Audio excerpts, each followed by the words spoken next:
The Jewish leaders had determined to put Jesus to death for blasphemy, but they were the local rulers. The real rulers at this time were the Romans. And so if they wanted the death penalty, particularly if they wanted crucifixion, they had to go all the way to the top. And therefore the Jews now brought Jesus to a trial before Pontius Pilate, the Roman governor.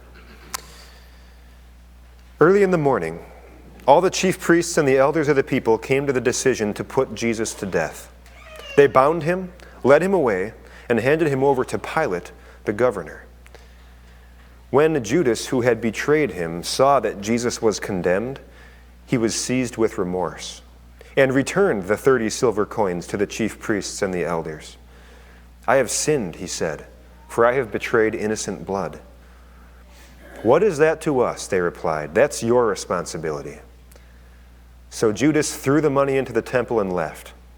Then he went away and hanged himself. The chief priests picked up the coins and said, "It is against the law to put this into the treasury since it is blood money."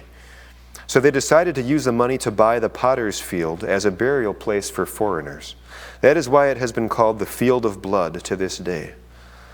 Then what was spoken by Jeremiah the prophet was fulfilled. They took the 30 silver coins, the price set on him by the people of Israel, and they used them to buy the potter's field as the Lord commanded me. Meanwhile, Jesus stood before the governor, and the governor asked him, "Are you the king of the Jews?" "Yes, it is as you say," Jesus replied. When he was accused by the chief priests and the elders, he gave no answer. Then Pilate asked him, "Don't you hear the testimony that they are bringing against you?" But Jesus made no reply, not even to a single charge, to the great amazement of the governor.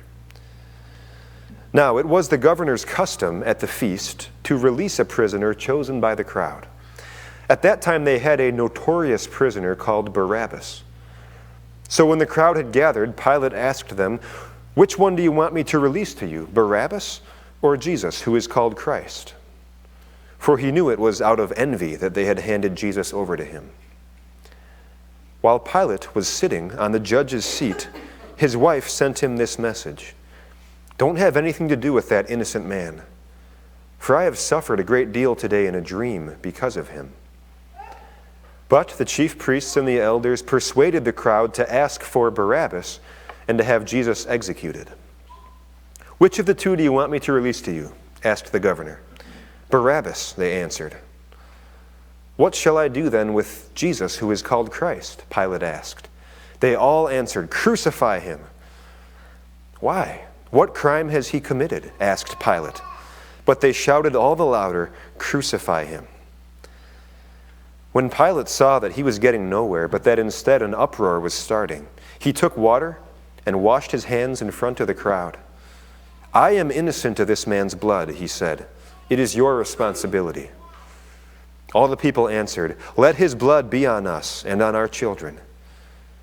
Then he released Barabbas to them, but he had Jesus flogged and handed him over to be crucified.